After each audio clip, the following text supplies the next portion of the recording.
The Tennessee Titans were lovable underdogs, but their luck ran out on Sunday against the Kansas City Chiefs, who beat them, 35-24.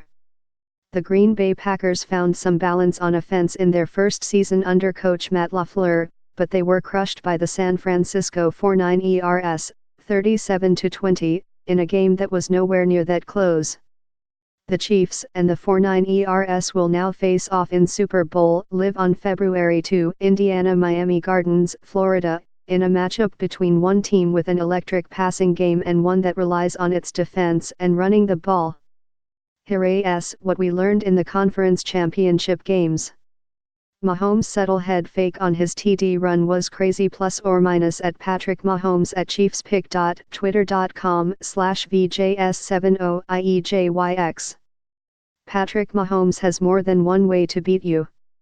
The Chiefs quarterback showed off his running ability in both of his team's playoff games, racing for a team-high 53 yards in each victory and repeatedly turning broken plays into large gains. In perhaps the best run of his career, he broke off a 27-yard touchdown against Tennessee in which he shed multiple tackles, shot down the sideline and plowed through contact at the goal line.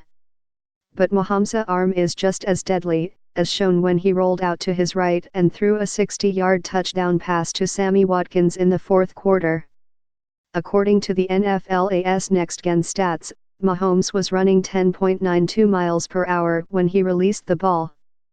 That mobility could be key against San Francisco's top-tier defensive line, as the group led by rookie defensive end Nick Bosa was often at its worst against fast quarterbacks like Russell Wilson, Lamar Jackson, and even Arizona's rookie quarterback, Kyler Murray.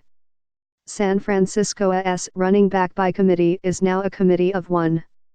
The 49ers firmly believed in the hot hand this season, splitting carries between Raheem Mostert, Tevin Coleman, and Matt Breida, with each leading the team in rushing yards at least 3 times.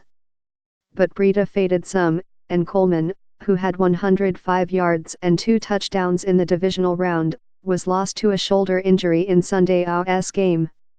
That appears to leave Mostert as the dominant back heading into the game against the Chiefs, who did well against Tennessee's Derrick Henry on Sunday but were subpar against the run during the regular season.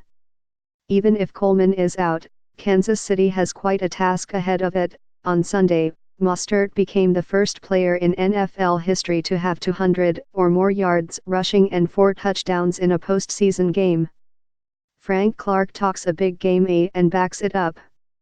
A veteran defensive end, Clark issued a cringeworthy pregame quotation about Tennessee's Derrick Henry in which he said the 6'3", 247-pound Henry was not one of the more difficult running backs to tackle.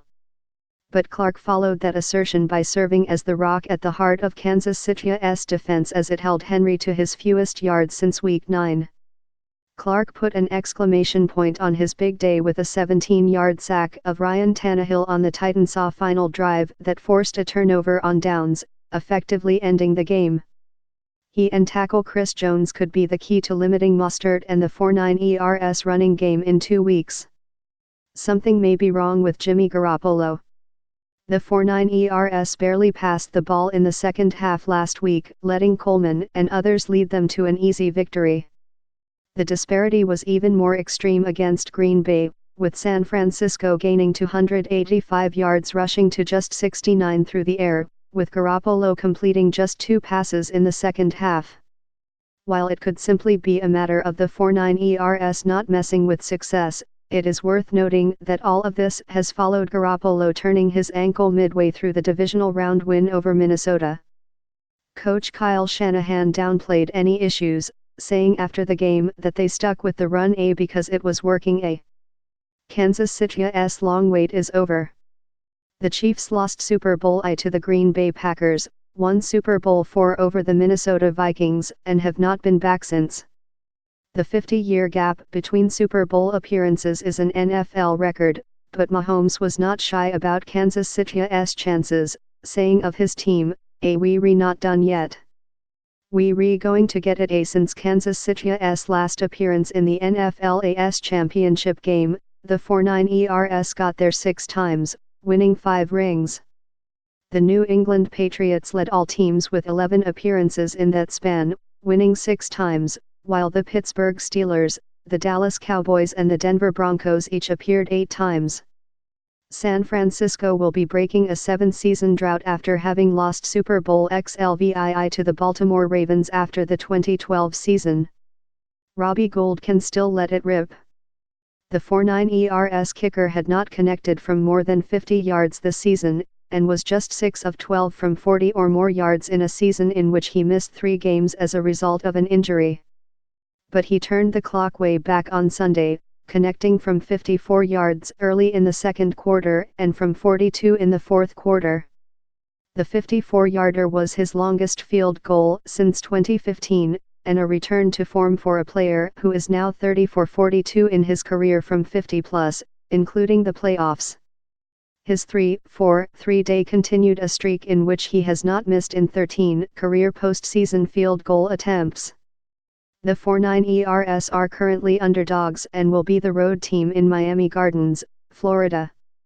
It will be the team's third Super Bowl in the stadium formerly known as Joe Robbie, with San Francisco having beaten the Cincinnati Bengals there in Super Bowl XXIII and having defeated the San Diego Chargers there in Super Bowl XXIX.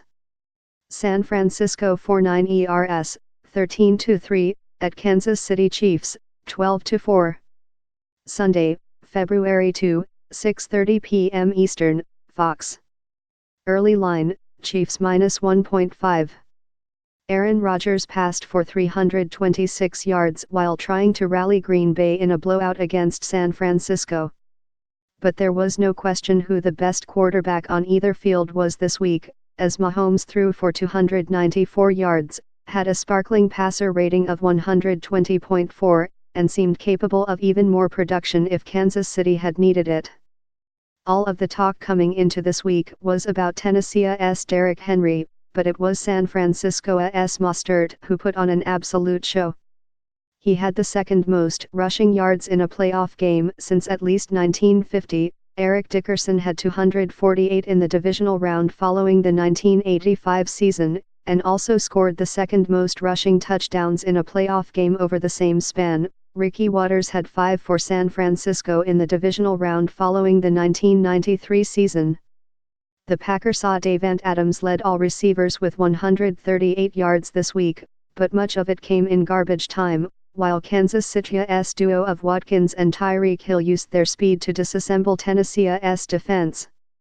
The Titans did not have a player with more than 65 yards, and San Francisco had 2 players tie for the team lead in receptions with 2.